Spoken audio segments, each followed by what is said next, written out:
Good evening, everybody. Welcome to our last night of our online boycott. I slipped. Protest. One day we may have to do a boycott. Um, this is the seventh day, and as you know, our protesters are going strong in our streets all across America. And this will be our last day, but stay tuned because we will be coming to you again with some other things. And so we thank you for joining us these past 7 days. We've asked you to lift your voices on this platform. We've asked you to sign the petition banning the chokehold. And I have some good news that the New York State Assembly today passed the Eric Garner Anti-Chokehold Act.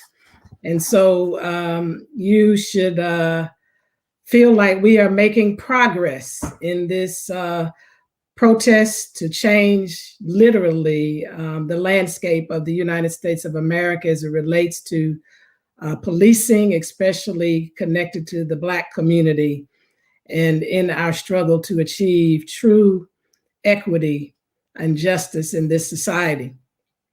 So I want to invite my co-host on, Bonita Hampton-Smith, for our last night. We got a lot of ground to cover, Bonita. We got a whole lot of ground to cover. We got a lot of powerful people, though. We got a lot of awesome brothers in here, and so I'm excited to just dive in with these amazing Black African American men who are doing amazing things. And so I'm excited about tonight, Dr. King, and just want to thank you for all you've been doing. Y'all don't realize that she's been pushing real hard. Really hard, y'all. I'm at exhaustion. You know, those young, we thank God for the next generation, for their energy and zeal. Yeah. I have the zeal, but you know, when you get a little bit older, the energy wanes. But we thank God for them, and we thank God for each one of you for your commitment and your endurance to this. This is going to require endurance for all of us. You know, I'm concerned about what happens after people eventually, after it eventually dies down out of the streets. We cannot let this die down in terms of our zeal and vigilance in correcting some things in our nation in terms of white supremacy and racism. Bonita, this is that moment. Yeah, and you know what? I believe it's different this time. I do not believe that we're going to stop. I believe that there is something in this atmosphere, you know, because we were about to, you know, COVID-19 hit, and then they start ordering the cities and the states to start opening up, and we were about to go business as usual. Business as usual. But there's an interruption. Yeah, it's a divine interruption in a weird kind of way. Not that God caused it. Right, absolutely not. Absolutely not. But what he will not do is to allow it to keep happening and to keep going. So enough is enough. With that man's knee on George Floyd's neck, that was the straw that broke the camel's back. That's it. Enough is enough. That's it. That's it. That's it. That's it. Don't stop until. That's what we're talking about tonight. Before we leave here, we want you to get that in your soul. Don't stop until. And the until is a lot of stuff. Right. And we're going to talk about those untils tonight. But before, Dr. King, could you have everyone to go ahead and just tag, if you're on, just tag 3 friends right now. Tag your friends, have them to come on. This is a very important message tonight. We have some great, awesome men, like I said, here tonight. So please tag your friends, invite them to come on, and also let us know where you're from, wherever you're listening from tonight. Let us know. Hello, Florida's Angela here. Williams from Florida. Yes. So yes, let us know where you are tonight, and we will be speaking and calling out people. Who is that, Dr. From the UK. From the UK, Canada. From Canada. Yes. Thank you guys. California. So just Yes. keep letting us know where you are, where you're coming from. Thank you, Dr. King. Yeah, and I just want to share something else as we bring on our first guest. Today, the Democrats proposed a federal police reform bill, very comprehensive, and it includes banning the chokeholds, ending no knock warrants in drug cases, limiting qualified immunity so that people can bring lawsuits against these police officers, and creating a national police misconduct registry. That's so needed because a lot of these officers are able to move from jurisdiction to jurisdiction and terrorize and kill more people. And so that's so important. And then requiring implicit and explicit bias training. And there's so many other things. Withholding funds if they don't have chokeholds banned in their jurisdiction. So really exciting. Yes. We got a lot of work to do so that we can ensure it has bipartisan support, because right now it's introduced by the Democrats, but in order for this to pass and be signed into law, we're going to have to figure out how to win over, which is the nonviolent philosophy, not win over people, but how to win people over to your position. And so that's a lot of work we as the people will have to do.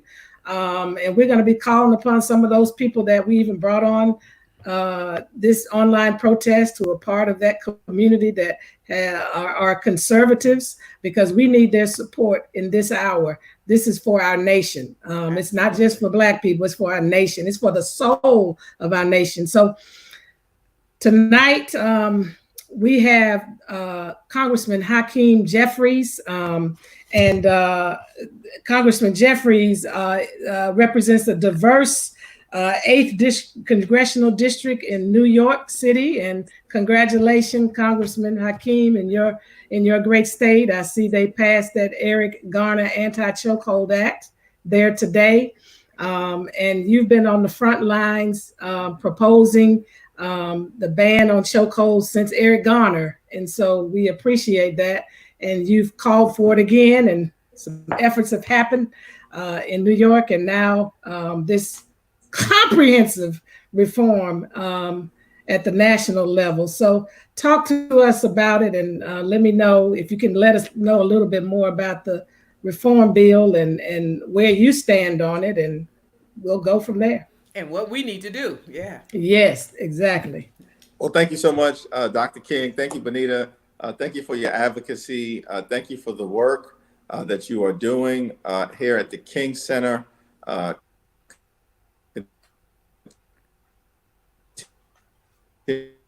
We're frozen. We got you a little frozen.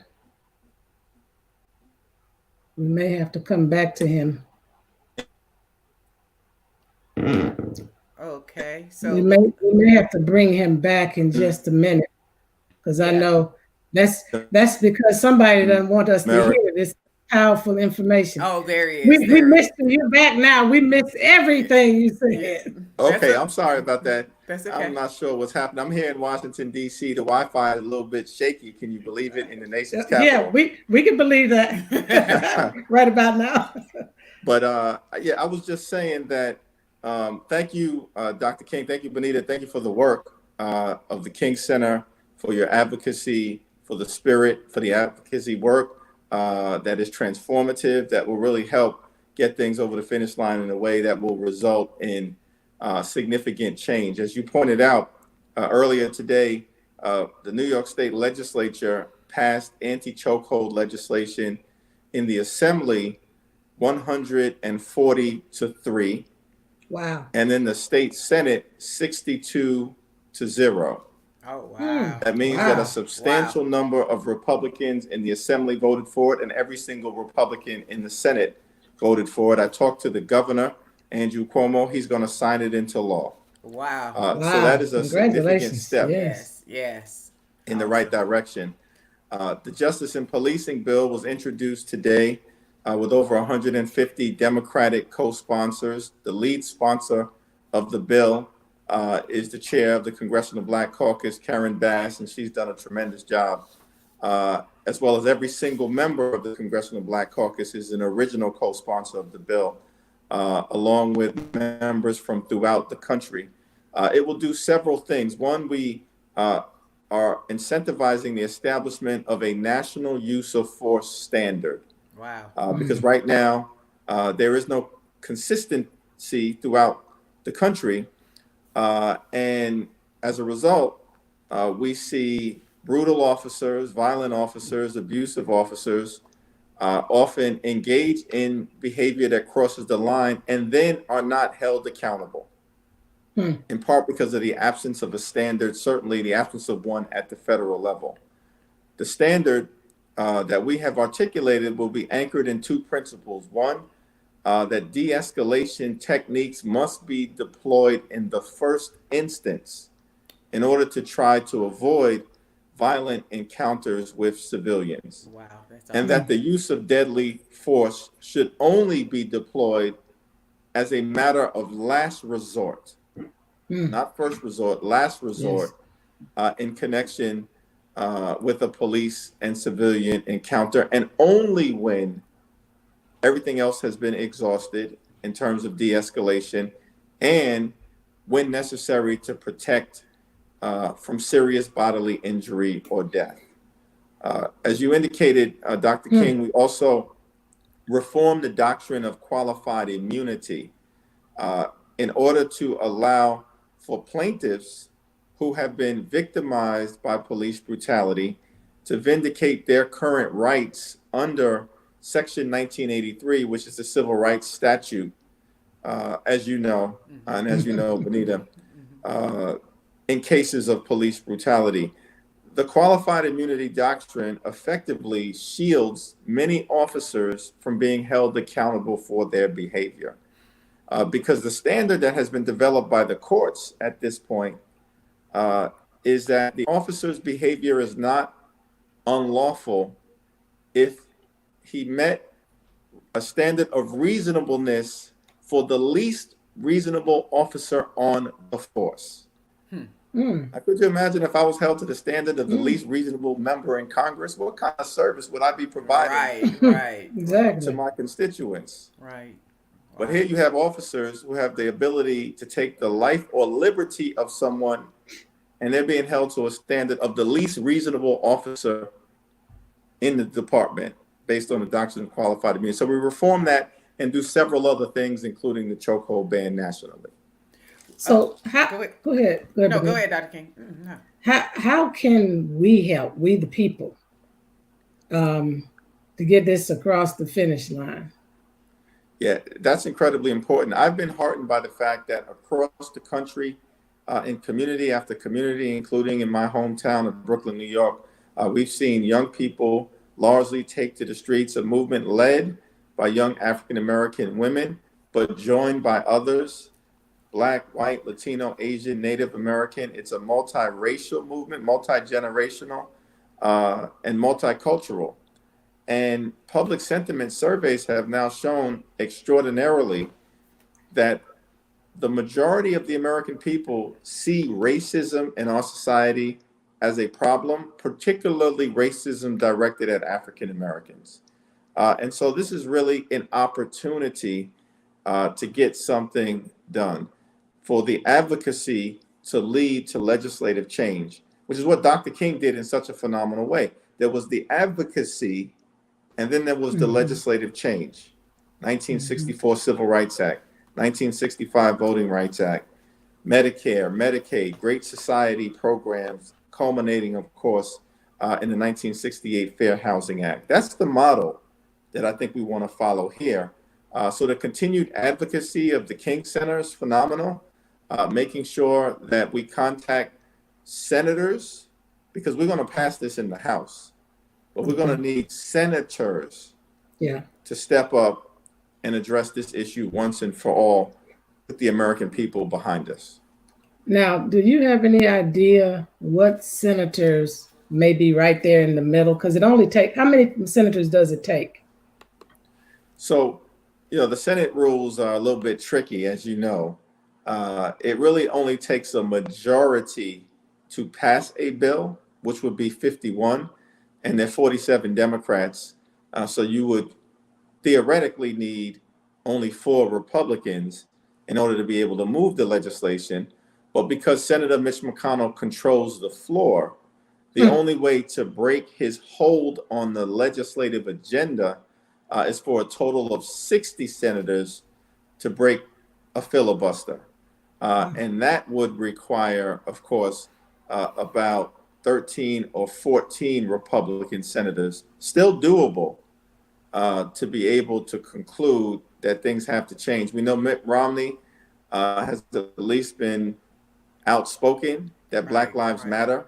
He participated in a rally. He's been very clear following the legacy of his father, who marched in the 1960s. And I'm hopeful that with advocacy from Senator Romney and some of the other senators who have indicated that, yes, things must change, we can get to a number necessary to get the legislation out of the Senate and to the president's desk. Thank you so much. Thank you, Congressman Jeffries. Thank you. Yeah. Thank you. Go ahead. We hear you loud and clear. We need to apply pressure to our senators. So everyone, that's what we can do. You know your senator. Let's apply pressure. Let's get this done. Thank you. Thank you so much, Representative Jeffries. We appreciate you coming on tonight and educating us. And we're going to do our part to raise the consciousness and push people towards those senators, especially Romney. And we'll seek out and Mitch McConnell. Yes. Yep. All right. That's right. Thank you. Wow. We got work to do. We have work to do, but it's exciting to know that it's already on the floor and it's going to pass Congress. That's exciting to know. Absolutely. Wow. So, who do we have with us next? We have a phenomenal brother who's doing amazing things, and I'm not going to talk about the documentary he just did because I want him to talk about the documentary that he did on HBO featuring the Atlanta child, talking about the Atlanta child murderers. Mr. Will Packer, founder and CEO of Will Packer Media. That's who we have. Think like a man. Think Hey, like hey. a man too. What's Stop happening, the y'all? yard. Yes. Stop the yard. All right. I know that's right. That's my soror right there. What's up, Dr. King? How you doing? I'm doing good. What's Hey, up Sister with you? Benita. Thank y'all for having me. Oh, thank you for coming. Thank you for just joining us tonight. How are you doing? I'm honored to be here. You know, I'm like a lot of black people in America. This is an exhausting time. You know, just be honest. It's exhausting. Yeah. It wears on you. It's mentally frustrating. But I remain hopeful. I remain steadfast. I know that things will get better, but I know we got a lot of work to do, just like you guys said. So this is a part of that work. This is a part of what we can do to get to that next step. We can't, as a people, we've never sat back and said, woe is us. Woe is us. We'll never get past this. What are we going to do? We've never been that as a people, and we're not that now. And so we're going to continue to push and work together in events like this to raise awareness and bring our allies and tell them, listen, we need y'all in this fight, and we're going to keep fighting. So I'm optimistic about where we're going to go. Awesome. So you've been telling a lot of stories and documentary recently on the 29 missing and murdered children here in Atlanta. I lived through that time and also the cold case of the Millbrook twins in Augusta. How do we get these stories more to the forefront so people know about them, and how do we ensure that the consciousness is raised in America so that people know what's really happening with us as Black people? Because it's, had it not been for the film, the film, the camera phone, That's right. the video there, we wouldn't be where we are today. That is correct. So how do we make sure that more of our stories and what's happening in our world gets to that forefront, so that when we consume it, but how do we make sure our white brothers and sisters are consuming? Well, that's a fight that I live every day. We know how powerful media is. You said it yourself. If it wasn't for us seeing it on video, this would have probably not been something that not only would people not believe, but we wouldn't be in a position to have a global movement right now. So there's power in media. And some of the power is the way that people perceive the least among us. The way they perceive black people is oftentimes driven by the images that they see. If you only see black people as criminals, if you only see black people as uneducated, only see black people as poor, you have a certain perception. So part of what I try to do as a filmmaker is try to show us in a full holistic kind of way. I want to make sure that whatever I'm doing, I'm showing the full breadth of us, the full diaspora of black people and our struggles and our triumphs, our intelligence, everything about us, because media is so powerful. And the people like Congressman Jeffries talked about that are in charge of making the laws, they fall subject to those same perceptions as well. They draw perceptions on who you or I are, or people who look like us are, and what we deserve based on what's in the media. So media is very, very powerful. It's something that myself and others were working very, very hard just to make sure we have a well-rounded view of African Americans in the media, because there's such power there. So, Will, it's my understanding that based on your film, it motivated and moved the mayor to reopen the cases, to look at these murders. Is that correct? Yes. So I did a doc series on the Atlanta missing and murdered children, and mine is the one that aired on the Discovery ID channel. And Mayor Keisha Lance Bottoms in Atlanta, she reopened and said, we will use available technology to now apply that to the case, because no one was ever tried for the murders of those children. A lot of people think that Wayne Williams was tried. He sits in jail, but he wasn't tried for the murders of those children. There were some 40-odd, missing or murdered children. And a lot of those families never had closure. And getting a chance to talk with some of those mothers, I realized how important that is. So that's the power of media, Sister Bonita. I'm glad you brought that up, because now they are using current technology to apply to those cases. And I'm hoping that we're going to see some justice, or at minimum, some closure for those families. I worked with Sidney Dorsey, and he was, of course, yeah, but he was he was a part of that investigation. And so he actually told me a few stories of how he felt going through that process. So how was it for you going through that process as we look at the injustice now and you unraveling those stories? Right. You know what it is? It makes you realize that the least among us, those that don't have power, those that don't have money, those that don't have access, oftentimes they're swept under the rug. And that's what we're talking about right now with the George Floyd case, the Ahmaud Arbery case, the Breonna Taylor case. These are people who don't have, a big platform. They don't have a big microphone. They don't have a bunch of money. They don't have privilege that some other people have. But they still deserve the same rights as somebody that does. And so that's exactly what you saw, whether it was the Atlanta child murders, whether it was Emmett Till. I mean, this has been going on for generations. And what we're finally saying is that enough is enough. And the least among us, if you are born an American, the least among us has the same rights as somebody that has got money, that has got access to education, that has got privilege. The least among us deserves that. And we have to fight for the least among us. So, Will, we know there's a lot of work to do in terms of what you're saying. And recently I gave a speech and I told those young people out in the streets of Atlanta, don't stop until the debt is paid on the check that my father presented on the steps of the Lincoln Memorial in 1963. So if you had to say to the young people, don't stop until, what would you tell them? Oh, wow. Until we are all free.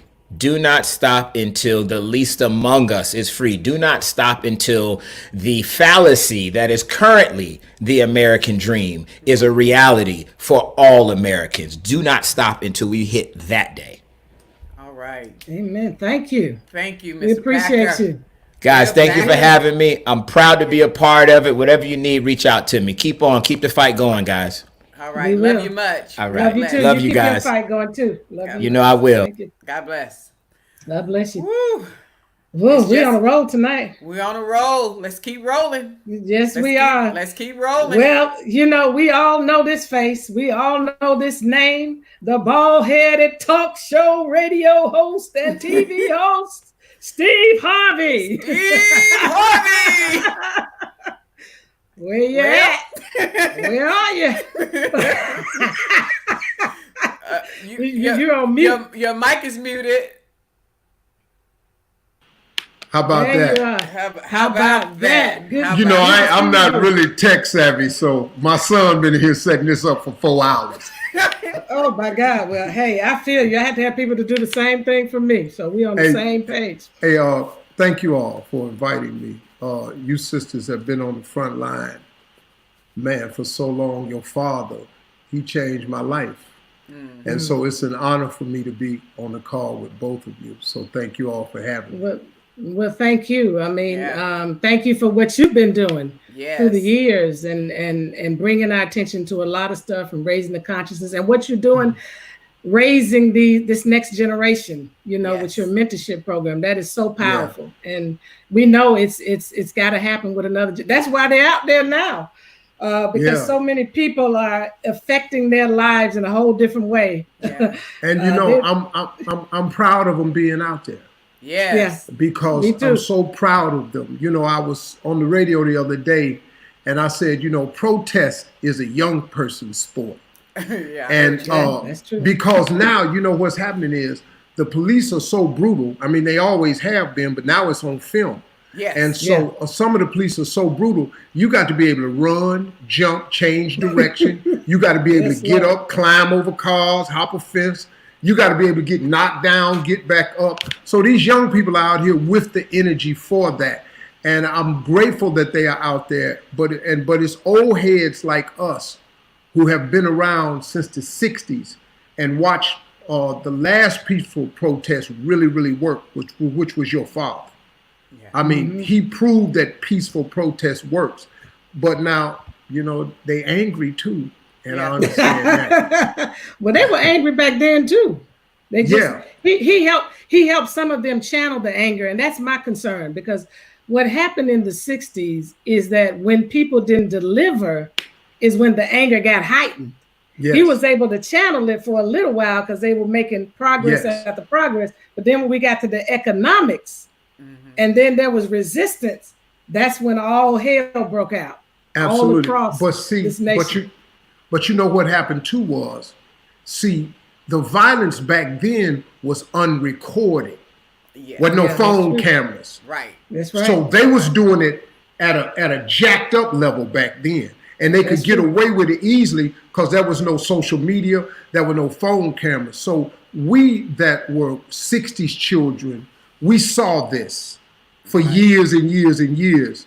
And because of social media, some people are just now seeing it, especially non-African Americans. Yeah. And I think don't you think that's made all the difference this time? You see white people calling out white people.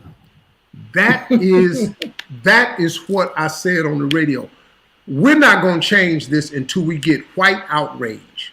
See, slavery didn't end because black people got tired of being slaves. We've been tired of that. From the first boat trip, first plantation, day one, no pay. We were sick of slavery. Right. What changed slavery was some well-meaning white people got together and said, you know what, this ain't right. Because Frederick Douglass said, who amongst us would think that slavery is right for you? Right. And it was some well-meaning white folks that got together and became abolitionists that helped turn this thing around. And that's what's happening now. I have never seen in my lifetime more white people boycotting, picketing, and protesting for something for black people. I don't know where that came from, but that was the thing that was needed the most. And I'm really, really grateful, as I've heard some of your other speakers say. I mean, we can see a turn right now because we got some help with this. Yes. So, Steve, early in your life in college, you had an encounter with your 3 roommates. They were white. Wow. Yeah, white roommates. And you heard that. Yeah, you know, dug it up. Yeah, you know, I you know, we enjoy you. Family Feud is my husband. That's our date night every day. So, and by the way, since we're putting a plug for Family Feud, you should bring our family on against the Kennedy family. Oh, that'll be against the Kennedy family or the Malcolm X family. You know, whatever. That'll be greatness. It'll really be a family feud, the King family against the David Duke family. Oh yeah, that really would be. But in college, man. See, I've been dealing with this my whole life. This is not new to me. I had 3 white college roommates. 3. I was put into a quad, and I had 3 white roommates. I was the only black, and it was culture shock for them because, see, I was deeply immersed in my blackness. I wasn't about to change. I didn't know nothing about no crossover. I was from the hood. I went to all black elementary, junior high, and high school. I never went to school with a single white person because there was no integration. I went to school doing segregation. I mean, wasn't no busing or none of that. So everywhere I lived was black. And so I went to school with these 3 white kids. And it was interesting, man, because they were asking me a million questions, and 2 of them had never even talked to a black person. I mean, imagine this. This is 1974 now. Had never even talked to a black person. So I was trying to educate them. But my roommate, who was a really, really cool white dude, his father made him get a room change because he said, you're not staying with a black. And so every 2 weeks in college, the first 2 weeks, you could have room change. And I was walking through the lobby, and all 3 of my roommates was in line. And I didn't know. I walked out and said, hey, man, what y'all doing down here today? And they looked real shame, and they finally said, we're changing the room. And I went, damn, why? And then the dude said, my father said I can't stay with a black person. And so, I was funky, but it's cool because, when they moved, my boy that I grew up with went to Kent State. So we moved in and took over the room, and we had the whole room. We had a quad, but with 2 people in it. And then we just wouldn't let nobody else in the damn room. Since y'all hate us, then we're going to hate you back starting today. And so I've dealt with that. But the roommate of mine, whose father told him he couldn't be a roommate, became my lawyer at one point in time and helped me out in a case years ago. He was a really, really cool white dude, and he didn't agree with his father's policies. But that's when I learned from white people then that racism was taught by their family members. And so, I've had a lot of experience. What I wanted to say, though, what's really, can I tell you a theory that I have about this whole thing? Mm-hmm. I thank God for COVID-19. Because what happened was, during the COVID-19, the whole world had to stand still. They were in quarantine. They were practicing social distancing. They were nobody's on summer vacation. Nobody was at happy hour. Nobody could play golf. The distractions of day-to-day living were wiped away. So when the Aubrey case and the Floyd case came up, everybody was locked and loaded and could sit here and look at it. And then when the protests started, when white kids started getting pushed on the floor, when senior citizens, white men's heads started getting split open on sidewalks, when little white girls was getting shot with rubber bullets, everybody saw it because of COVID-19. And I think that's what pushed, and it's global, like Packer was saying.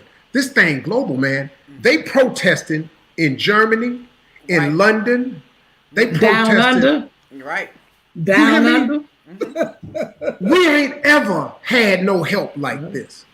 And God, in his infinite wisdom, has made a lot of things happen during this time. And this is one of the it's a weird blessing, but I mean, I just believe that's really what happened to us during this time. It's probably the first worldwide revolution. Absolutely. Ain't this crazy? It is. And let me help people out too. So Mr. Harvey is saying that he is glad that the world had to pause. We understand that COVID-19 is serious, so I don't want anybody out there taking things the wrong way. Oh yeah, here they come. But that's why I'm helping it.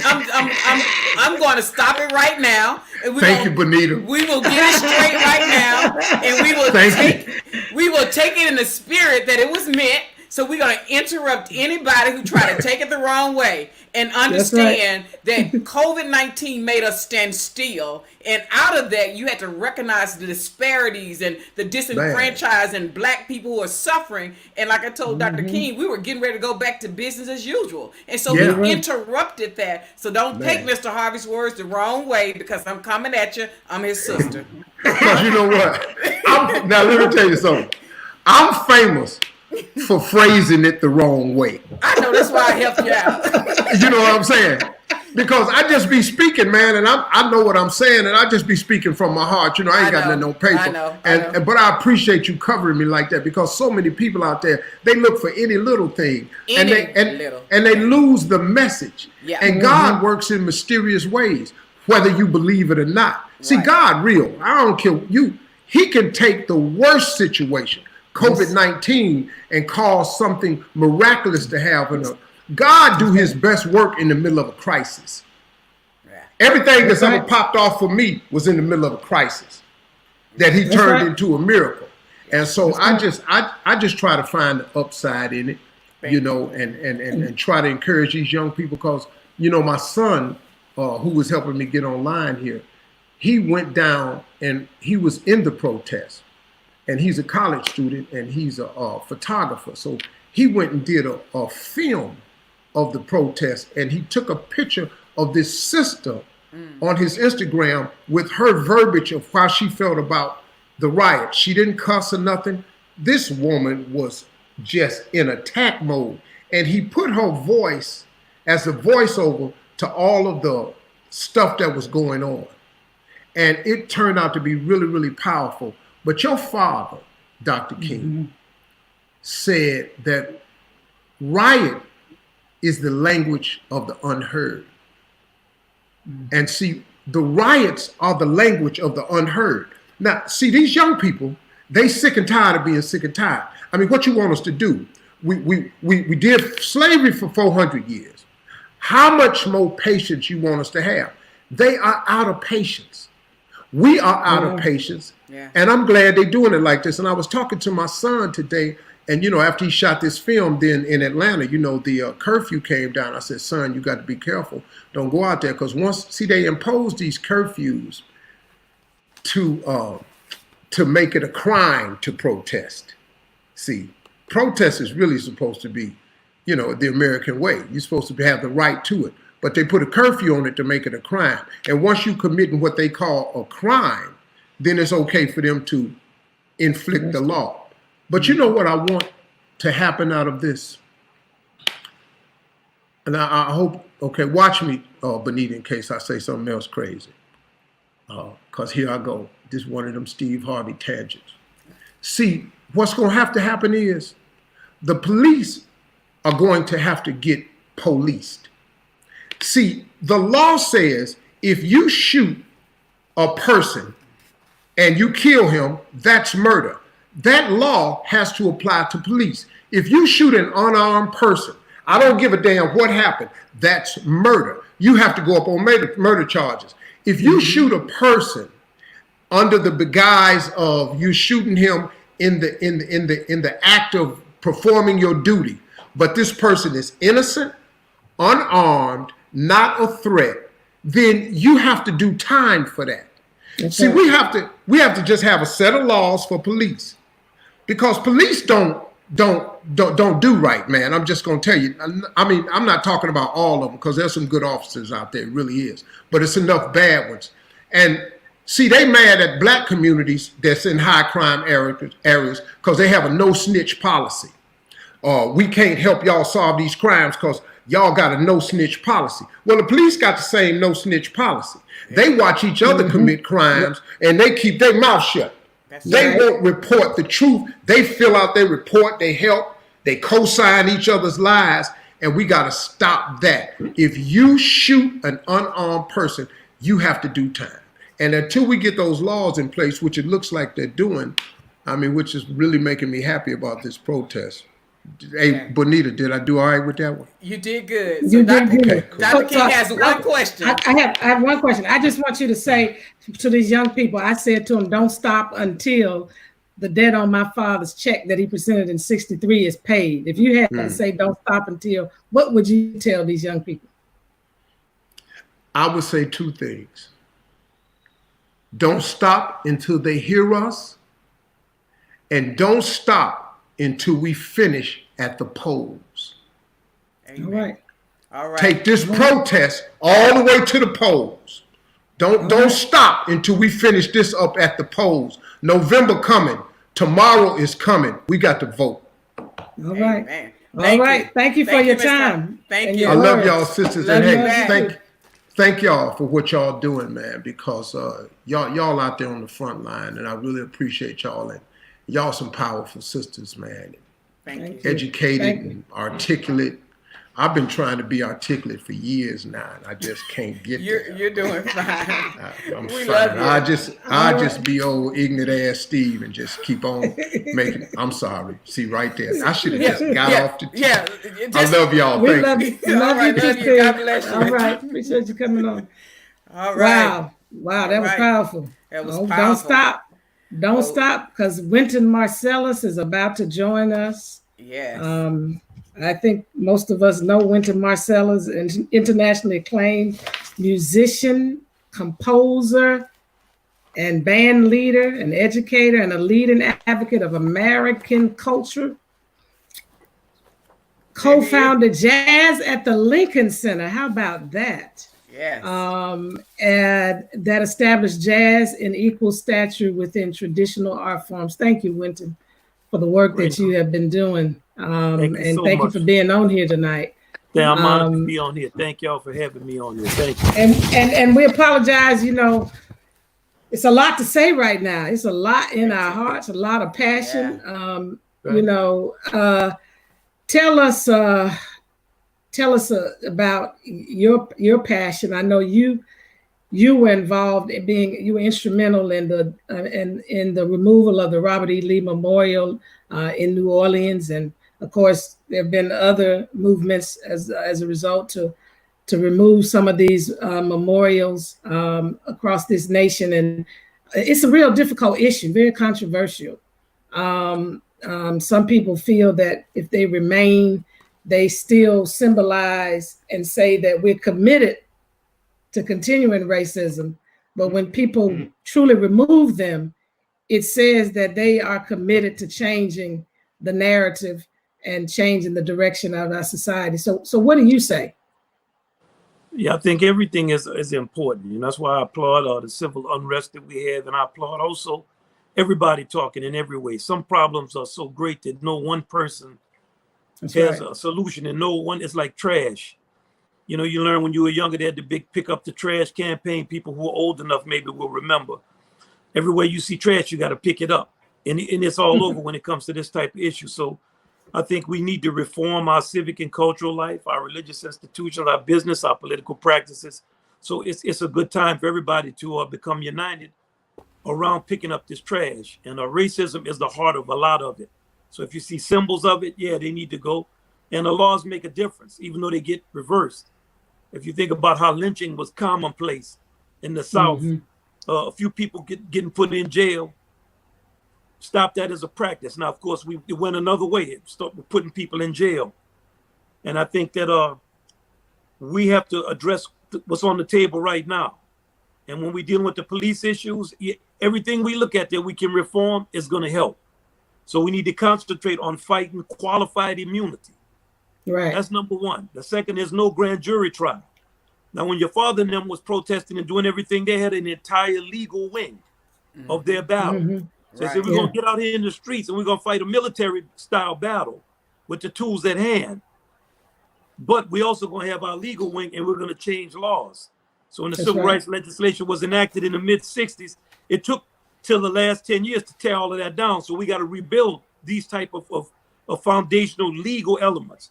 We need to address the police union and their power. And we need to retrain officers and redefine success. If I'm a police officer, I think I'm successful because I can knock you in the head or abuse you. That's my concept of success. We have to retrain their concept. Your success is getting in the community, working with people, putting factions together. We can't have the police doing everything, dealing with wild dogs in the street and all the kind of things we call them for. Focus on working for the community. And you got to realize too, the community is not what pays the police. The police are the military wing of the political structure. So we have to redefine. And the Romans taught us, whoever pay you, that's who you're going to listen to. So, I think if we focus all the energy we have between young and old people, black and white people, focus that energy on something tangible that we can come away with, concentrate on that qualified immunity, that grand jury trial, addressing the union in its power, retraining officers, and have them do less. We're going to find success in this issue. If not, we're going to feel good for a few months, then we're going to feel real bad. We're going to feel real bad. So, you know, even with the eyes of the world upon us, we got to focus all that energy to something that is attainable, is doable, that will result in tangible change. And that's difficult to achieve. The mechanics are hard because Hollywood like the halftime speech. I give you a great speech, but our team ain't gonna win if we're not ready to fight the battle that's in front of us. Right. And for you, this was yes, and for you, this was personal though. When you walked by that Robert E. Lee statue, this was personal because your it's uncle, all personal. Yeah, when your daddy got killed, it was personal. Yeah. I was in 2nd grade. I went from complete segregation to integration. Wow. Wow. Okay, so on a personal standpoint, I could tell you a lot of personal stories, okay, but this is more important than my personal story. It's all personal. Yeah. I've been in our schools dealing with our issues, us being degraded, us degrading ourselves, even against us. It don't matter. I've been fighting this battle my entire life, and I love it. And I love the energy I'm seeing from our young people, not for now, all the time. Yes. You're saying when to stop, don't stop. That's it. Because you're going to be fighting your entire life for this. Black, white. Don't forget, we got a powerful coalition with the average white person that's out here. They don't like that tax bill that was put on them. They don't like it. That's in our coalition. They don't like that their rights being trampled on too. And let me tell you something. After the end of June, it's going to really start hurting them. That's our coalition. Don't create a thing where you against them. Nah, they bad, because when you get mad at something, you ain't slapping bullies. You go and slap whoever you can slap. Yeah. So you know what I'm saying? Yes. We got to really see and be intelligent in this moment about articulating who we are, where we are, and what we want to see done. I don't need you to apologize to me or put your hand on my shoulder or cry. Let me tell you my sad story. You've heard that. Yes, we have. I need these changes. No qualified immunity. The Supreme Court looking at it now. No qualified immunity. No grand jury. I'd rather have that than you say you can relate to me and you like me and you knew some black people. You know, okay, I'm glad you knew them. Did something happen to me? Yeah, you know, I got stories I can tell you. It's not important. What about this qualified immunity? What about retraining officers? If you had to tell those young people, don't stop until what? Till you die, and then keep going after death. Oh my! Your daddy's still going. Yes. I read his speeches. That's powerful. I look at him. I study him. He's still going. If you know how much I study this man and how much impact he had on me in his education, this study, he made me figure out who Reinhold Niebuhr was. I just was studying him. What he did, how insistent he was, that he could live 13 years in the South of that time, saying what he says, tell you something about America that's good. You put that same man with that message in any of these other countries with the type of fascism that we saw at that time, no way they're going to make it 13 years. Yes. That's true. So, you know, this man is, I read books, speeches, I mean, this man was a profound man of study, of reflection, of depth. And so, I work in his name. I listen to speeches all the time. I would just, so he's still going. You know, in the seriousness of him, we tend to think of him as I have a dream. He was much deeper than that. He was about putting coalitions together and creating change, and he affected change. And part of that change is affected in us, and we here talking right now. Yeah. But we got to show we showing the intelligence that he wasn't just running out the street hollering and screaming at an opponent that's far better armed, outnumber you 400 to 1, hollering and screaming in their face. You know, no, that's not the tactic. Coalitions. Got people all over the world. That's right. With a common enemy. Identify what that enemy is and say, this is the change we all want to see. Wow. That's what he was doing. He was an educated and a profound man of courage and of discipline. Yes. And a man's life is not a joke. And it is not to be reduced to, I have a dream. Yes. It's deeper, way deeper than I have a dream. Absolutely. It's expressed in speech after speech after speech. And in that last speech in Memphis, it's not a coincidence that he reached, for mine eyes have seen the glory of the coming of the Lord. I saw the grandson of the great grandson of the woman who wrote that, talking about that his mother his great grandmother was an abolitionist, and that she was so much against slavery and that he could see that vision connecting across this time of this century and something. Let's understand, we connected across this time. You know, I noticed in Atlanta when Killer Mike was talking, when they started talking, they started to evoke the Civil War, the Civil Rights Movement, talking about all them ghosts in the house. It's always present, and never forget. There was some white folks involved in the Civil War too, and there was some white folks involved in the Civil Rights Movement. Get your coalition together. It's not black versus white. It's black and white versus white. Yes. Get your coalition together. Yes. It feels good to be tribal. Yes. Everybody like to sit around and talk about, yeah, we was and we gonna be in up. That's not victorious conversation. Yeah. Yes. Amen. So we understand that you will be playing for us this evening. Yeah. So is there anything you want to tell us about the piece that you're about to play? No, I'm just making it up. Oh, well, Dr. King called this triumphant music. I make up stuff. I make up stuff. Well, make it up, and we're going to disappear and leave you there. I just play something kind of based on this little light of mine, but not really. I'm just making it up.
There you go.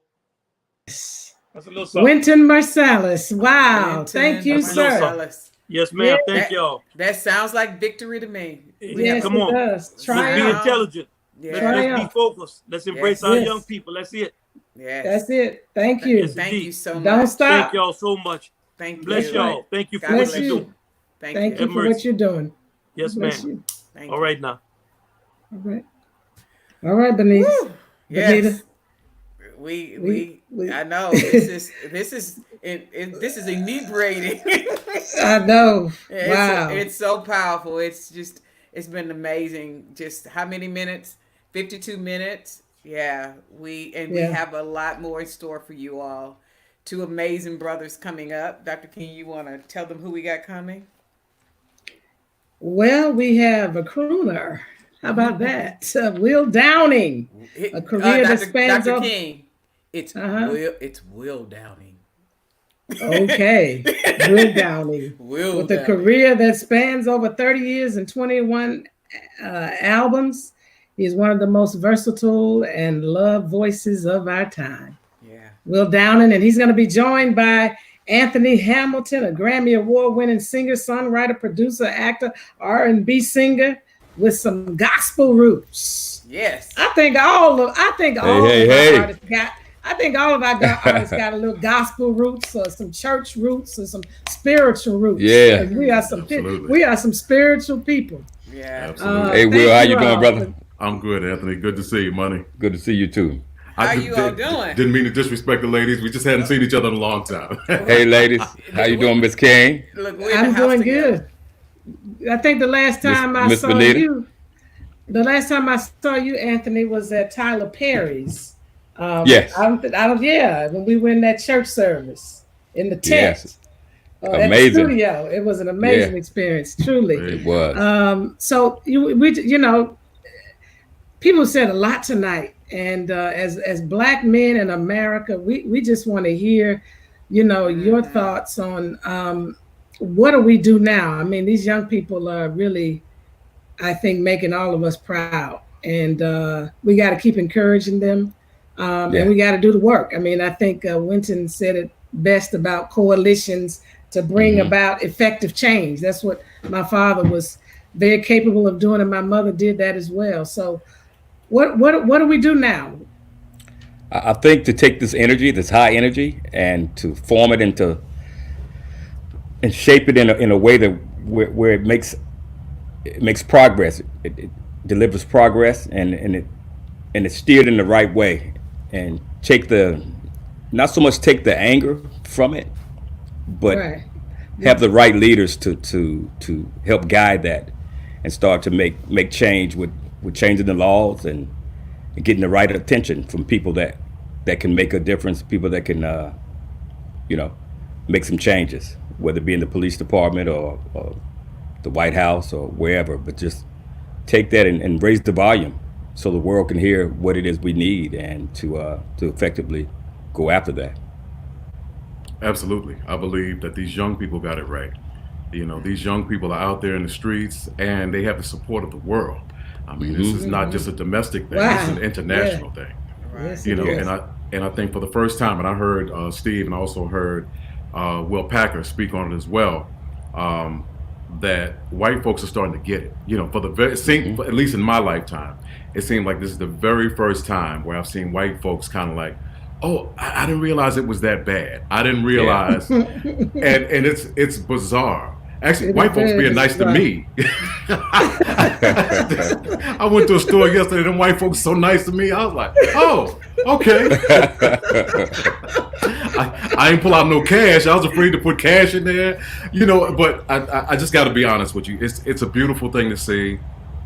I wasn't crazy about the looting that I saw, obviously. No. But the folks out there that are really trying to make a change, I mean, right on. I mean, I'm with all of that. I'm with all of that. And I think we are going to see a change for the very first time. I think something is really going to change with the attitudes of people, black and brown and white. I think that we've elevated our consciousness. We've certainly elevated theirs. Yeah. And I think we're going to see some change. I think we're really going to get along for a little bit. I mean, we're going to clash on some things. We're going to make a difference. I really see it. Yeah. So music and songs has always had a place in movement. From slavery, civil rights, and it's always played an integral part in the movement.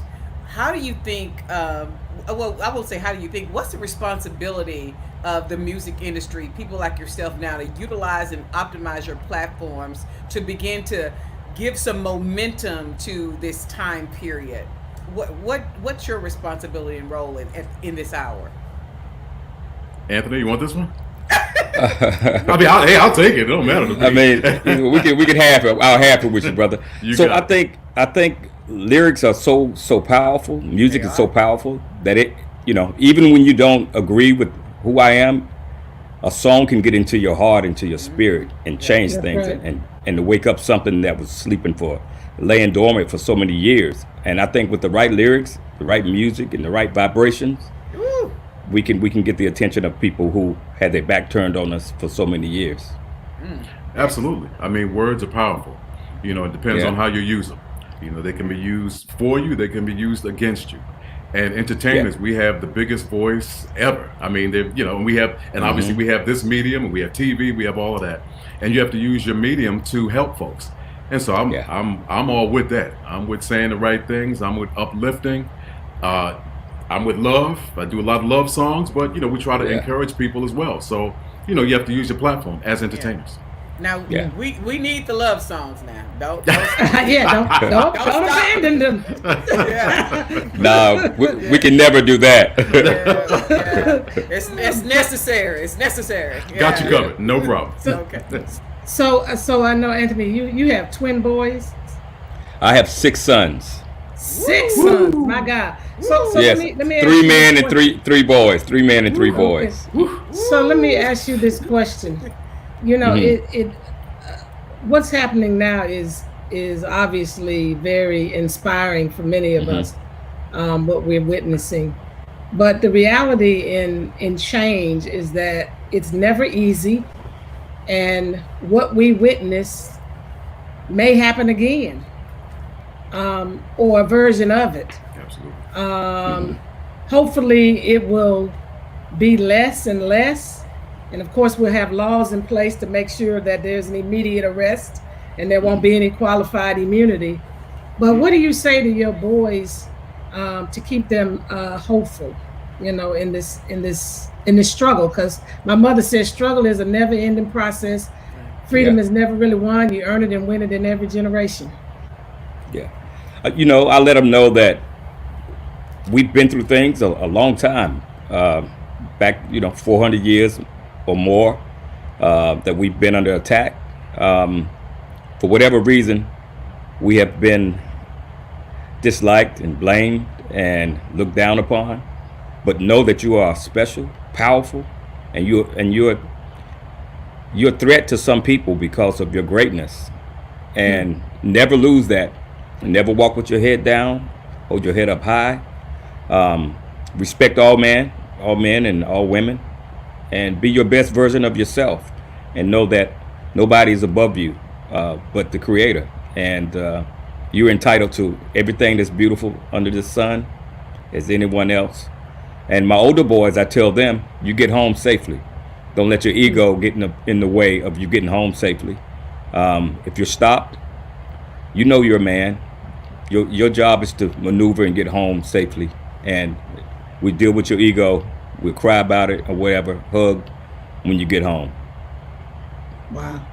So if you all had to say anything to this next generation, I told them don't stop until, the debt is paid on that check that my father talked about in 1963. What would you tell them? Don't stop until. Go ahead, Will. For me, I would say don't stop until you get the equality that is due you. Don't stop until Black and brown folks are treated equally. Don't stop until even women. It's all lumped in together until you get what you're entitled to. We're all in this together, all of us together. So do not stop until you get what you want out of what is due you, what you're owed is yours. Yeah. So don't stop. Thank you. That's right. I'll say don't stop until all men and women of color have the same access, same security, the same level of the same quality life as white men and white women and children. I think until everybody can sleep at night as comfortable as the next man and don't have to worry about their lives being taken by intruding police or unbelievable. Yeah. Until we get the education that we need and the same, that white men and white women and white children get. Amen. Keep fighting. Keep fighting. Amen. We're not less than. Absolutely. We're not less than. Thank you all. Thank you all. Thank you all for being with us tonight. We appreciate it. Thank y'all. We love it and keep fighting a good fight. Thank you so much. Thank you. God bless you. God bless you. God bless you. That's right. Keep fighting. Woo.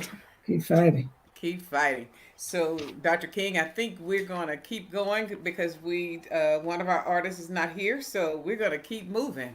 I can sing. Oh, go ahead. I woke up this morning with my mind stayed on freedom. Woke up this morning with my mind stayed on freedom. Okay, that's enough. That's enough. I was about to do the backup. I'm glad I stopped. You all don't want that to happen. Oh no. No, they do not. They do not. Oh Jesus! I'm glad the Holy Spirit said, "Stop, Bernice. Stop right here." That's enough. Yeah, I practice nonviolence, and me singing is violence. Yeah, so I wouldn't do it like that. So who do we have up next, Dr. King? We have a gentleman who's a friend of mine. Actually, he's been a professional in law enforcement, been chief of police in many jurisdictions. He was here in DeKalb County serving as their head of public safety. He's been in Rochester, New York as chief there. He served in so many other jurisdictions, worked in Homeland Security, was recently deputy mayor of Rochester, New York, and is now retired in Pensacola, Florida, and doing some implicit and explicit bias training for police officers.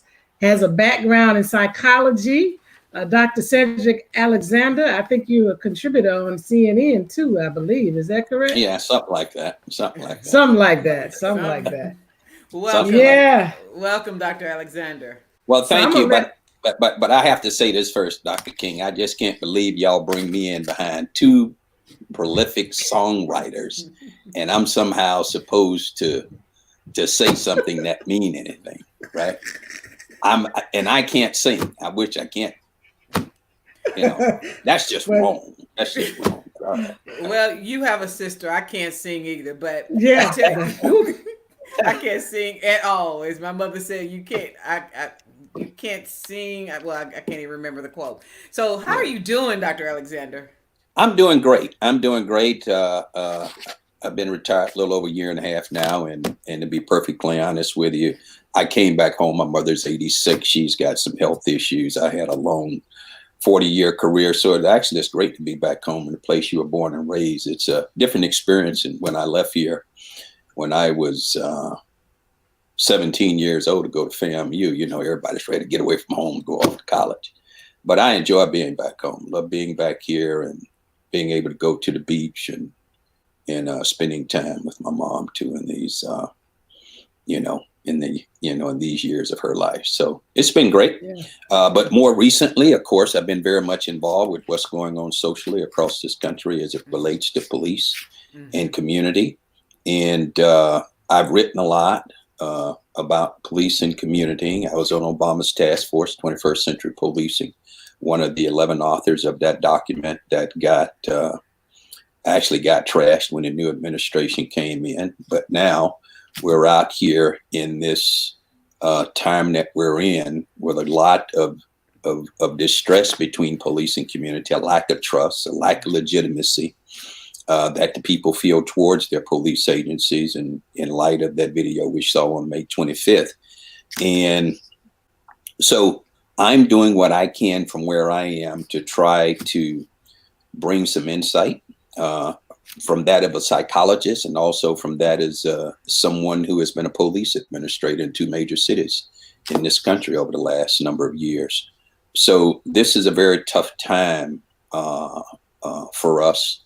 And, I hear a lot about where police need more training. That is true. But to be perfectly honest with you, it's just not about training. It's about who we are selecting as police officers. So if you look at and think about, as much as we try not to think about it, the video that we all witnessed that went around the world, the horrible murder that we saw. We saw officer commit murder. We saw 3 others that stood by and did nothing. And it was very obvious to us what was occurring. But we also have to remember what led up to that point. So we got 400 years of history that led up to that. But in more recent weeks, we saw the Albury case in South Georgia of a Black man being run down and shot and killed by 2 guys in a truck. That's so reminiscent of what? Slavery, right? Slavery, yeah. And then on top of that, we have Breonna Taylor asleep in bed at night on a no-knock warrant that should have probably never been issued, lose her life. And still no arrest. Still no arrest in that. It's still under investigation, no arrest. But in the middle of the night, what is reminiscent of that? Again, you know what I mean?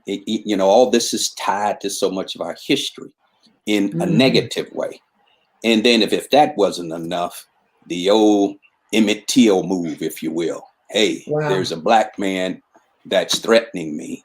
And here's a woman who took her being a white woman and weaponized it to police to hurry out to her rescue in hopes of doing some harm to this Black man. I've always asked the question, it would have been interesting had it been 2 Black officers that showed up, what she would have done then. I guess called cops on them too.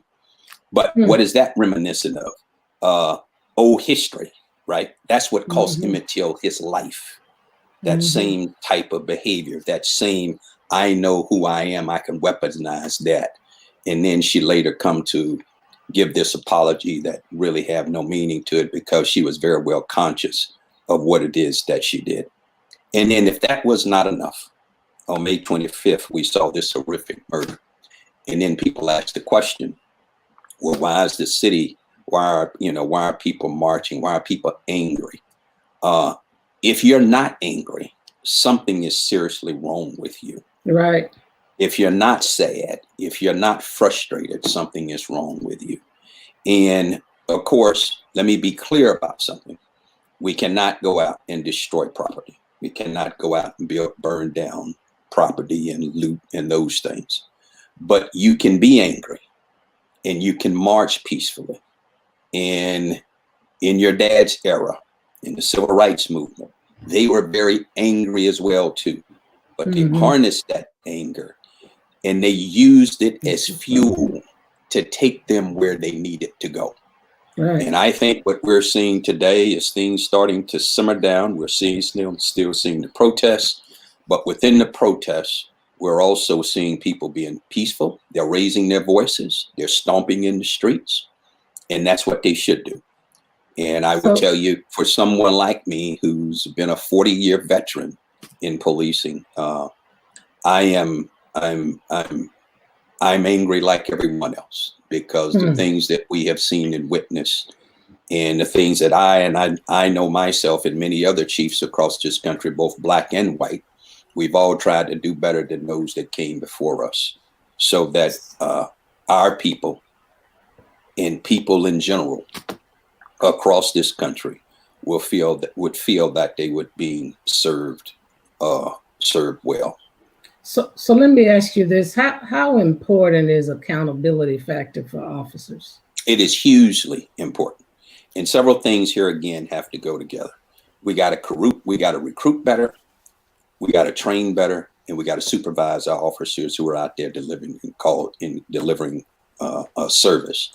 But accountability is huge in the sense that if I'm a chief of an agency, it is important for me to set the tone example of how I want my men and women to conduct themselves.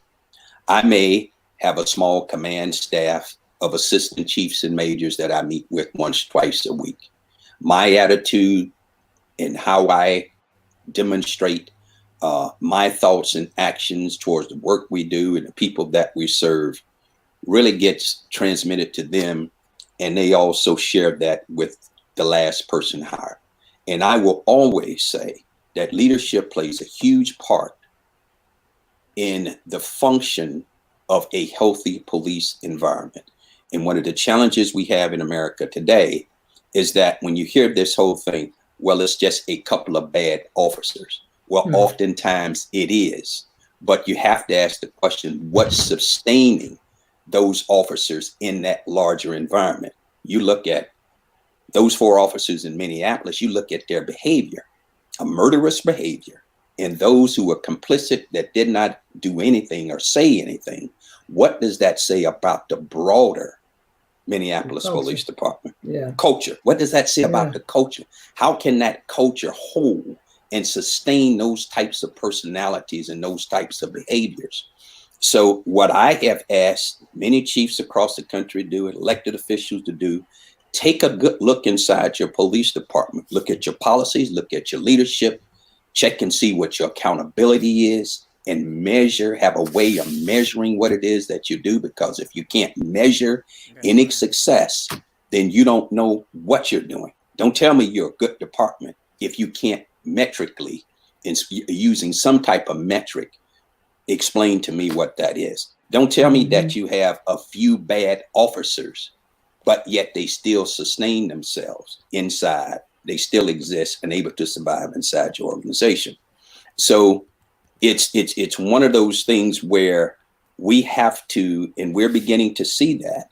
We're going to see a lot of police reform in this country, and I think it's going to be to the benefit of this country. You're going to see Minneapolis that we hear people saying they're going to dismantle their department. Well, they're not going to dismantle it.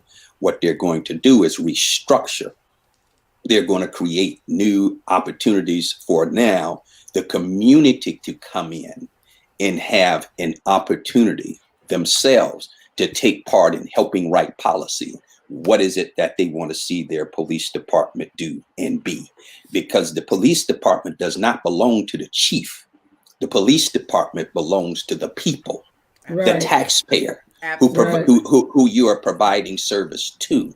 Absolutely. And so that department should be an open book, and it should be well trained to be able to confront any threat, because there are bad people out there, right? There are bad people out there. Right. But there are good people out there, and we cannot bunch them all up together and treat people in a way that is not respectful. We got a lot of great men and women out there who are doing a very tough job called policing.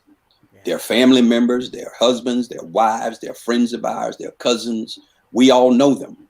You know, we all know a police officer somewhere. Right.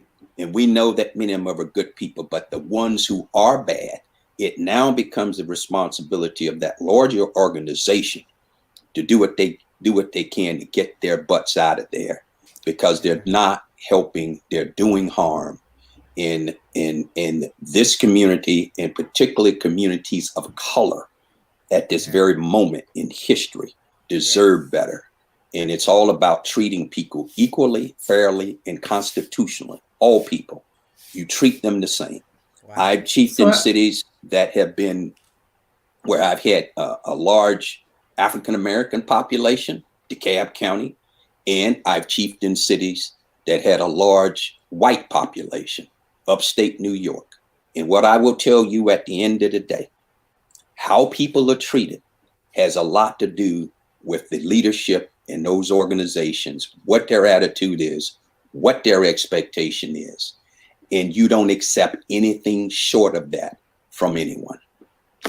Well, thank you very much. And we don't have enough time, but the next time I do engage you, I want to talk about your response to the defunding of these police departments, because that is an issue with the next generation. But I know we don't have time now. And the trauma, Dr. King. And the trauma issue, yeah. Trauma issue. So we're going to figure out how to have another conversation with you. You need to figure that out, because I need to talk about both of those things, especially defunding, how the terminology is being using, and also around some of the psychology of policing as well. So we're going to do a special session with you, but let's do it. Before we close this out, I've been asking everybody, if you had to tell these young people don't stop until, what would you tell them?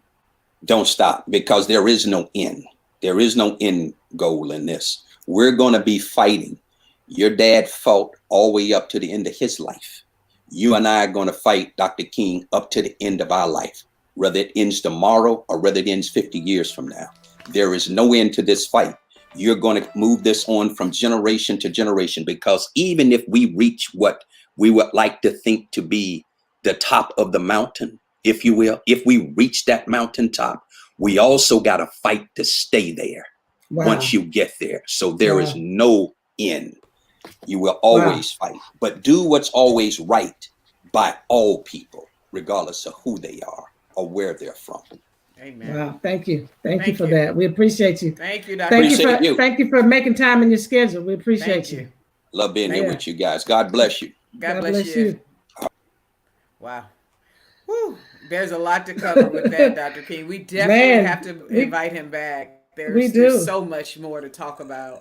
Yeah, because that's the issue that's real, like the hot button issue right now. That we got to address. But, my father talked about the triple evils of poverty, racism, and militarism. And there's an intersectionality with those evils. But there's one voice that has emerged as one of the strongest moral voices in our time in this country, Reverend Dr. William Barber. And he's taken time out of his busy schedule. He is in the midst of planning his mass Poor People's Assembly and Moral March on Washington, which takes place on June 20th.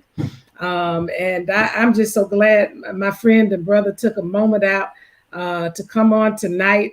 We need to hear your voice. Yes. We need to know how what you are doing connects to this moment, because we know that the twins, Daddy said this, that economic injustice and racial injustice are inseparable twins.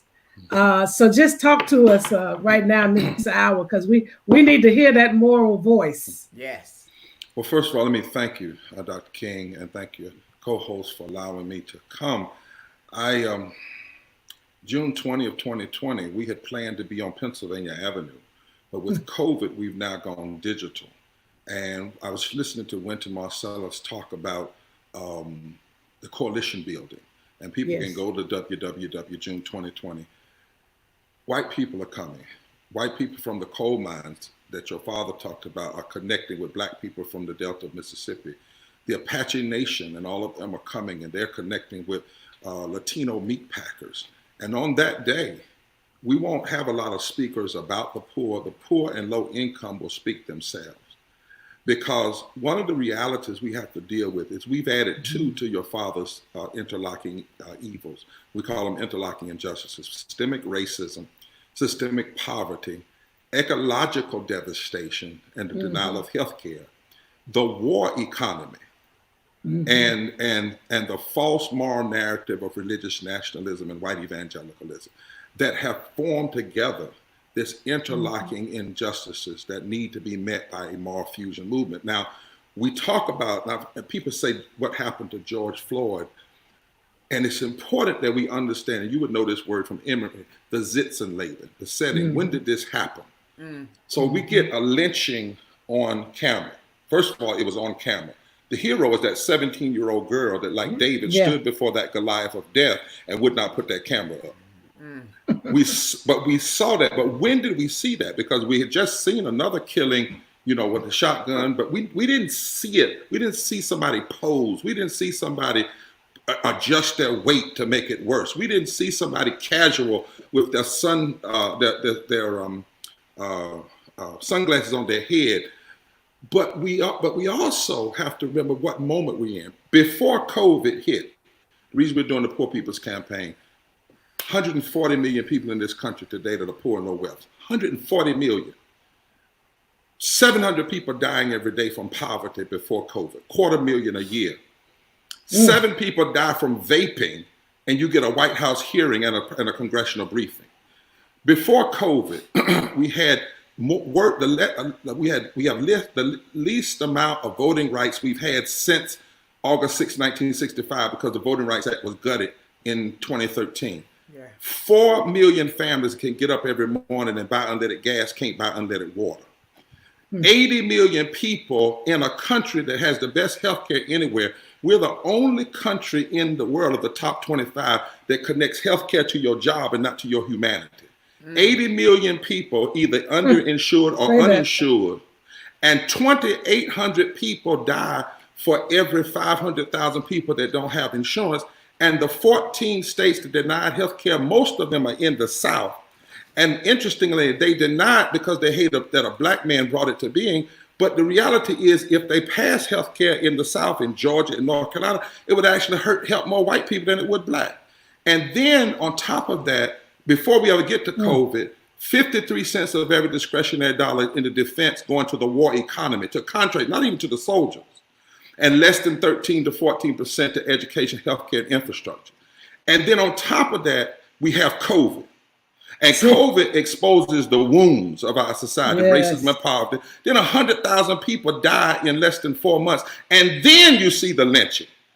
So you have to connect all of that when that man said, I can't breathe, and he died and the breath went out of him, a whole lot of folk identified with that, I can't breathe. Can't breathe. That's right. I can't breathe. And then people, we were doing some research. Did you know George Floyd had COVID?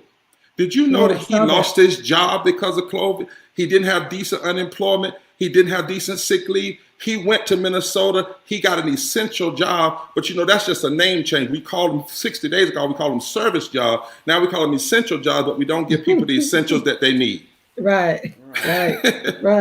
So in this context, income. That's right. So in this context, Dr. King, we are having, what I think we're having is public mourning. And America would do well to listen to the mourning. You know, your father said, and I was reading this the other day, he said, as long as America postpones justice, this was in a speech of the two Americas, the other America. He said, we stand in the position of having reoccurrences of violence and riots. He said, social justice and progress are the absolute guarantees of riot prevention. Right. He said, social justice and progress. So for America, we better listen to these mourns. And we better take into consideration what your mother called the violence you know, when she talked about violence is not just someone getting killed. Violence is denying health care, denying education, denying labor rights. But I love that part where she said even an apathetic attitude that doesn't address the other forms of violence is a form of violence. So one last thing I was thinking as you asked me today about, you know, getting ready for this, and then we're inviting all people. We've sent 50 million invites out to June 2020.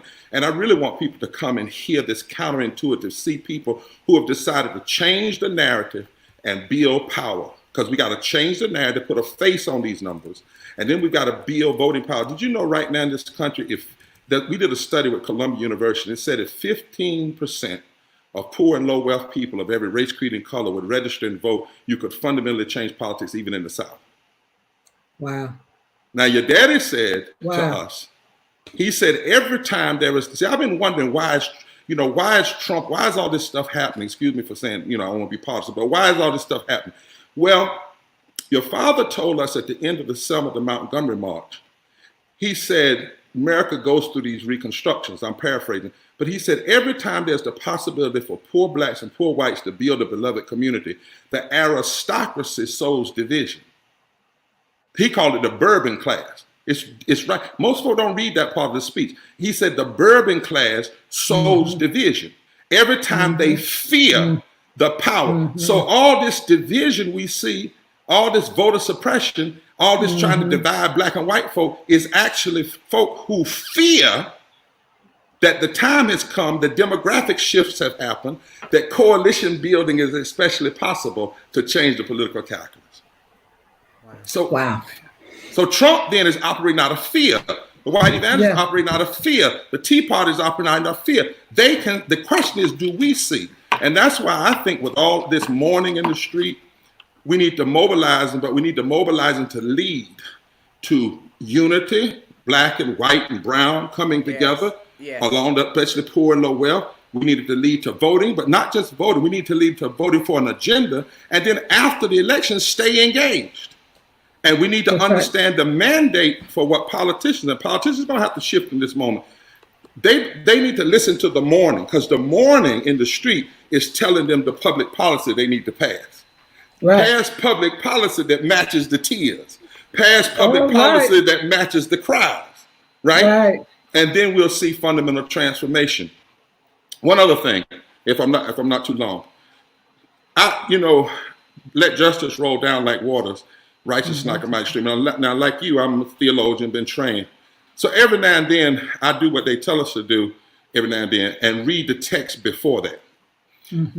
I often wondered why, your father and others would quote that text.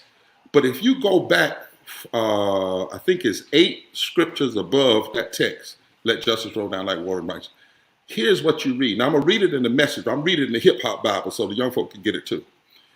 It says, when justice is being trampled on, here's verse 16. Go out into the street and lament loudly. Fill the malls and the shops with the cries of doom. Weep loudly, not us, and not now, and not in our time. Empty the offices, empty the stores, empty the factories, empty the workplaces, and list everybody you can find in a general lament, crying and wailing in the street. I need a remnant. I need a remnant that will go in the street and cry loudly. And then it says, I, God, want to hear it. And when I hear the lament, then I, God, will come and help you. And then 6 verses later, it says, let justice roll down. Hey, God. You see, I'm sorry, I'm part Pentecostal. You see what I'm saying? Yeah. So this, what we see, is actually the precursor. There is no letting justice roll down like waters until a remnant decides it's too much death. And somebody's got to cry. And somebody's got to go in the streets and go in the mall and shut it down and just cry and refuse to be comforted and won't accept the same old, same old. Then God says, if I can hear you crying, had nothing to do with your enemy. If I can hear you crying, Wow. If I can see you shut it down non-violently, I'll make a visit. Wow. Bishop Barbara? And I want to see if that's true. See, my problem is I'm a conservative Christian. I come up with the Bible. I had to quote scripture before I ate a biscuit. You couldn't even eat in my house until you said a Bible verse, and you couldn't say Jesus wept either. You had to show enough quote scripture. So I want to see, is that true? Yes. If we go in the street and we cry loud and we fill up, I want to see God honor that through his people and let justice roll down like water. And so the mourning, people keep asking, what's the hope? I said, the hope is the mourning. Do you know the worst thing that could happen is for all this death to be happening? Death because of health care, death because of poverty, death because of lynching. And folk just say, oh, well, the protest is a sign of love.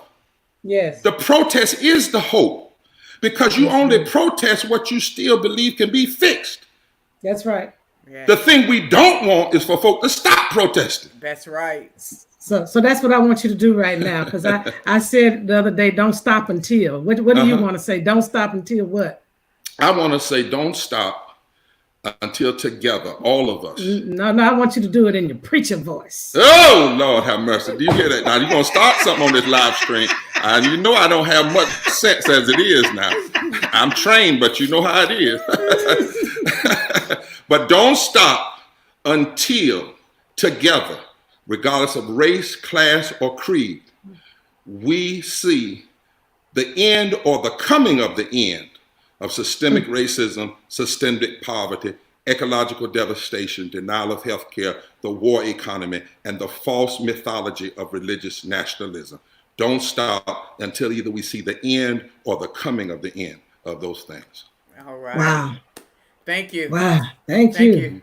I like it. Amen and hallelujah. And thank you. And don't you stop doing what you're doing. Yeah, don't you stop preaching. Don't you stop sharing the truth. Don't you stop raising the consciousness of America. Yeah. Because we got to save the soul of America. We got to. Yes, and you're doing an excellent job. Yeah. I'm with you.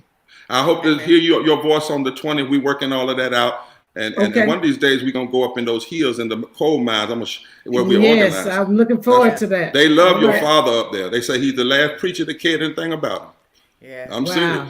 And Dr. Barbara, real quick, when you came to Ebenezer, you told us it was time to have a meeting. And we didn't do it then, but we're blessed to do it now. Yes, all right. God bless y'all. God bless you. Take care. June 2020.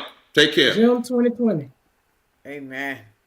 Wow. Well, after that, Dr. King, we can't do anything but welcome a worshiper, a pastor of the Greenleaf Christian Church. Yes. And Bishop Jason Nelson. Singing I Matter.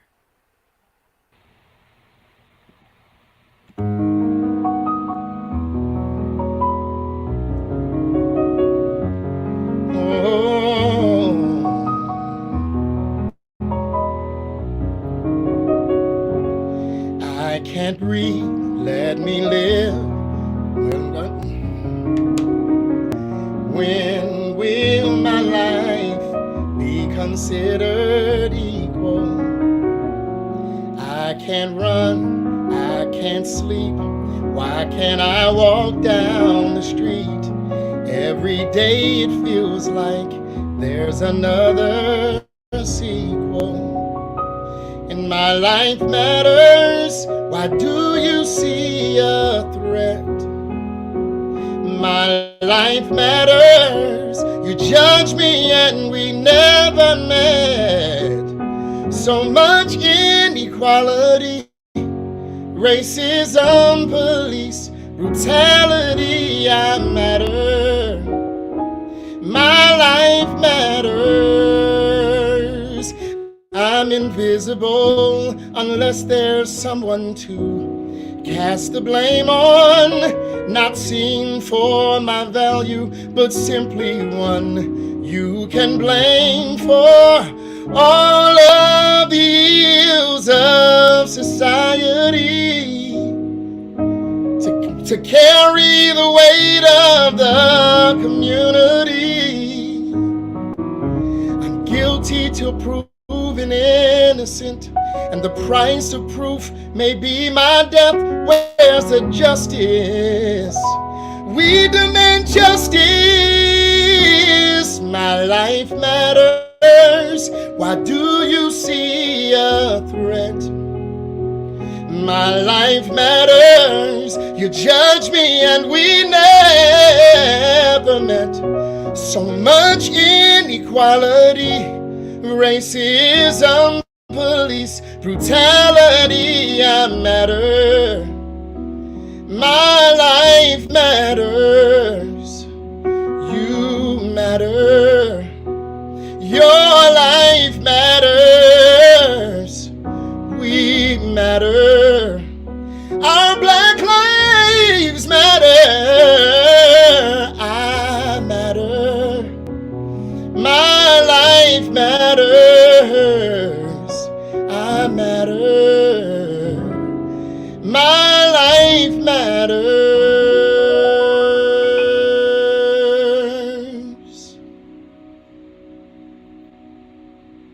Hallelujah.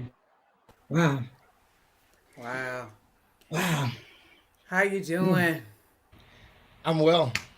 This is my first time actually performing a song, so I flub the words, but you know, that's how it is. That's okay. But they went deep, deep into the soul. Wow. Thank you. Wow. I'm honored to be here. Thank you all for the opportunity. Yeah. So in the midst of all this, was this? I got a bad echo. Let me. It's see. on my. Okay. Okay. So just want to ask you. I know that all this that's going on inspired you to write this song. Tell us, how are you feeling right now as you see this song touching the lives of so many people? It's really amazing. When I heard it, I almost started crying. So how does it make you feel to really be able to tap into this moment and tap into this movement and God use you in such a way? You know what? It's amazing. I was looking at all of the things that were happening around the country, just death after death after death, and really, I really feel like the Lord just prodded me to pick up my pen and start writing. And as I was writing the song, I didn't even realize at the moment that I was speaking to the ills that were happening with Ahmaud Arbery and Breonna Taylor. They were really the ones that were right in the forefront of my thinking. And God just gave me a language for especially black men and black women who are struggling with, you know, trying to live in a society that really is not designed to benefit them. Thank you.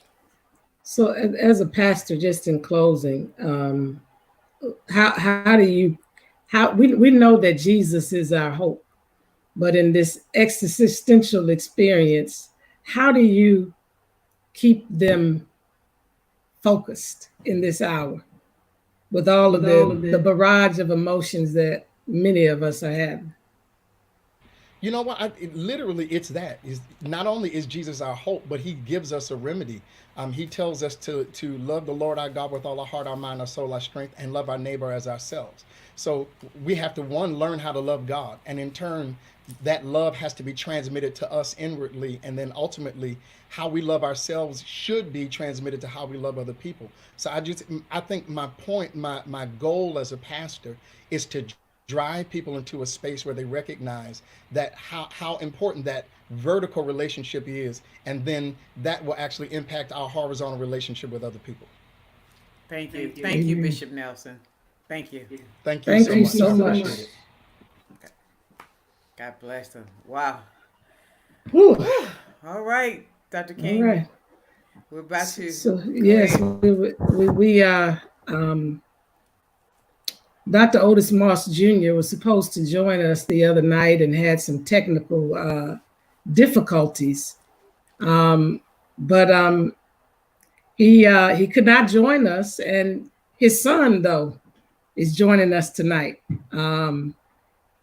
Dr. Moss, his father, was in the fight for civil rights with my father and grandfather, and now Otis III, you and I are in this generation fighting for equity and justice. What is it that we need to do in this moment? What is it that we need to happen in this moment so we don't find ourselves back at this place, and so that the work of Black lives really mattering, and people being seen as human really materializes. I think you're on mute.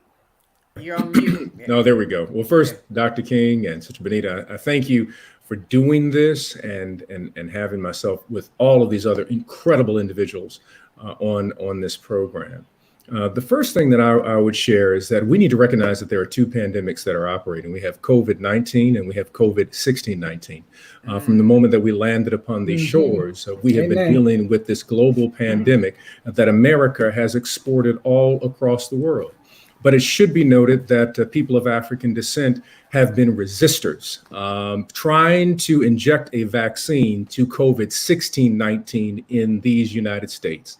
And the moment that we were released, the emancipation moment in 1865, from 1865 to 1877 of Reconstruction, we had the greatest level of governmental efficiency in the South because we had Black legislators. And whenever there is resistance, you have white resentment that shows up afterwards.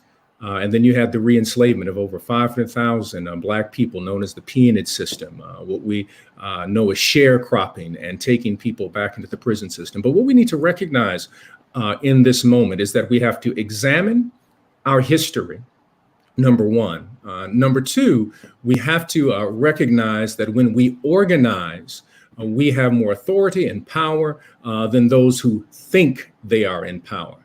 And we have to deal with this global pandemic. And we have one particular viral agent, COVID-45, who is doing more to spread the pandemic than anyone currently in elected office right now. So let me ask you this question, because there's a lot of young people who are struggling right now. We're talking about tomorrow in Georgia, we're voting in our primary, and we have this election coming up. What is it that we can really say for the next generation to really understand the importance of this election like none ever before? Because many of them are dismissive in this moment. Yeah, there's a cynicism that seems to fall. Yes. And I said, don't fall for the okie doke of cynicism and anger. Let's put it into organizing. And one of the ways is voting. But let's not get caught up in the national election. What those who want to keep things status quo is that they do not want us to recognize the power of the local ballot, the DA and the sheriff and all of these things. Here in Chicago, we were able, especially after the Laquan McDonald case, we were able to elect a new district attorney who has a completely different perspective in terms of how you are to prosecute cases, that no longer is it a crime to be poor. That many times we incarcerate people because they are poor, especially the bail system functions in such a way because you're poor. And in many cities, if you want to be on a jury, you got to be a registered voter. And so if you actually want to make change, you have to vote. The other piece is that we want to make sure that we are electing judges. We've seen this administration recognize that they want to push through as many judges who are loyal to an ideology and not loyal to the Constitution and the judiciary. And so we have an opportunity during elections that we have to elect locally and recognize that that is where the great political power is on the local level. Now, I'm not dismissing the presidency, but I want to see some mayors and I want to see some aldermen and city council people who are progressive. I want to see people who recognize that COVID-16-19 is one of the greatest health threats to Black people, period. That COVID-16-19, racism, is a greater threat than COVID-19 will ever be, because all COVID-19 does is pull back the health disparities that are happening with people who are disinherited in America. Absolutely. So Otis Moss III, in this hour with our young people in the street, where do we go from here? In the words of Dr. King, he said, chaos of community. Where do we go from here? I am excited and I am very hopeful in this moment because we're seeing the first multiracial global coalition of people who recognize Black pain.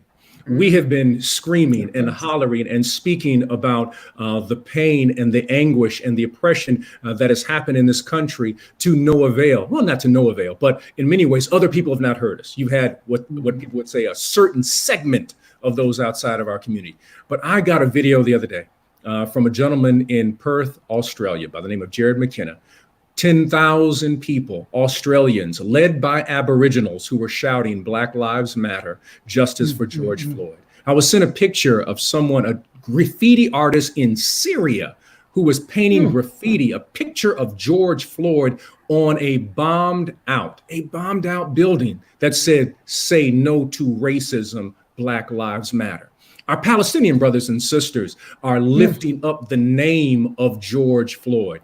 For the first time, we are witnessing allies who are not Black, who recognize the anguish and Black pain, and they see that they are tied, that our destiny is tied together. That when you hold down Black people, you're also holding down yourself. My father puts it this way, and I love the way he says it. He says, injustice has an ascending cost. If you want to pay more money, continue to oppress. But if you want lower taxes, if you want to spend less money, he says justice has a descending cost, because it costs to incarcerate $136,000 to incarcerate one person. But you could take that same money and make sure that an individual was able to go to a 4-year college institution. You see that injustice has an ascending cost. Yes. And when we recognize that we spend more money trying to oppress, that we end up spending less money when we decide to live in a just society. That's why it's important that we defund the police. The police should not be involved in mental health care. The police should not be in our elementary schools. Right. The police should not be dealing with homelessness. Right. Here in Chicago, we have the largest mental health facility in the nation. It's called the Cook County Jail. It makes no sense that over 4,000 people are incarcerated solely because they have a public health challenge, but because we don't live with compassion, because we are not living in a space where we think about creating a just society, we would rather pluck them off the street, many of them who are veterans, and incarcerate them instead of recognizing it's a public health crisis. Wow. So if you could say now in this hour to my young brothers and sisters, your young brothers and sisters that are out there protesting, don't stop until, what would you tell them?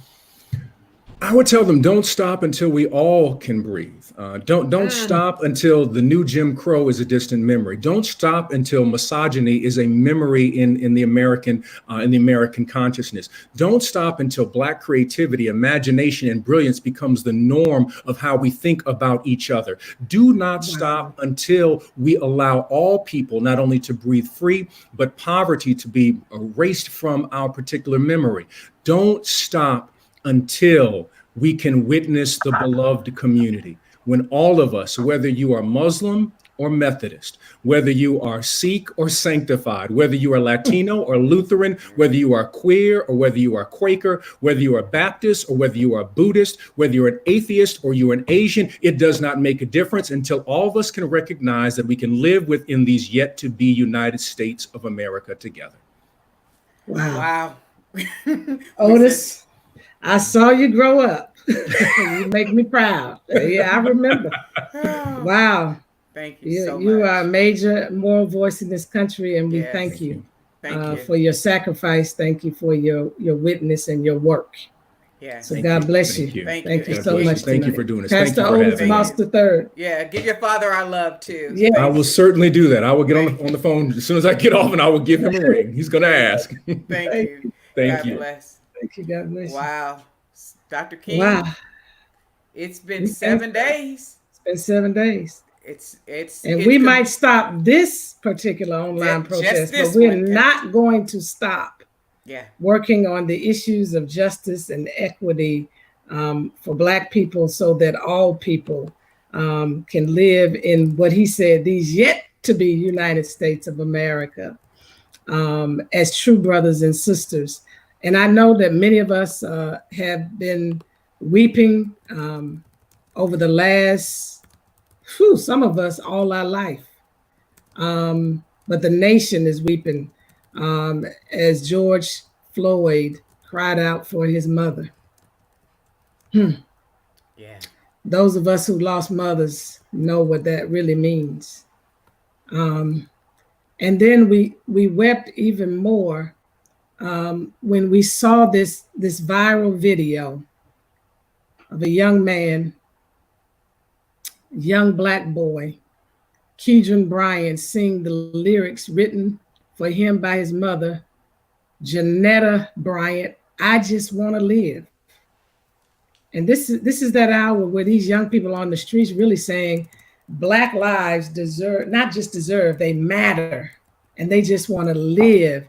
They want to live and be respected and have dignity and have equity and justice all across this world. And so even though we are going to leave this platform tonight, continue your protests, continue to lift your voices, continue to cry out, continue to sacrifice, continue to support the legislation that you're going to hear more and more about. And we're going to come back to you in another kind of way, because we want to make sure that the protest translates into progressive action and change in our nation. And so, Keidron. Well, Dr. King, you have to do, I know we're going to share some of your don't stop, but if you had to tell them today, don't stop. Oh, and also we need to remind people to take the training about our webinars as well. So if you're interested in learning more about how to mobilize and organize, if you're interested in learning how to begin to deal with how to do anti-racist work, please email us at nv365@thekingcenter.org. We're going to start our virtual sessions in the upcoming weeks, and we want to share with you some ways we know for sure to mobilize and organize to get the outcomes you desire in your communities. Dr. So King. I'm gonna reverse it on you, because my video is gonna say it all. Okay. So I'm gonna reverse it on you and say, don't stop until. Don't stop until we see the annihilation of the triple evils of poverty, war, and racism. Don't stop until we see the manifestation of the beloved community. And don't stop until we see the real manifestation of the kingdom of God. Kingdom of God, not God's. All right. Keidron Bryant. God bless you, my brother. God bless you. We love you. God bless we you appreciate you. Good night, everybody. Keidron Bryant.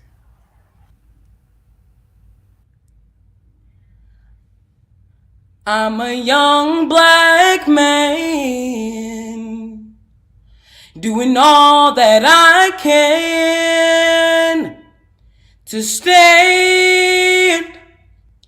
Oh, but when I look around and I see what's being done to my kind, every day I'm being hunted as prey. My people don't want no trouble. We've had enough struggle. I just wanna live. God protect me. I just wanna live. I just wanna live.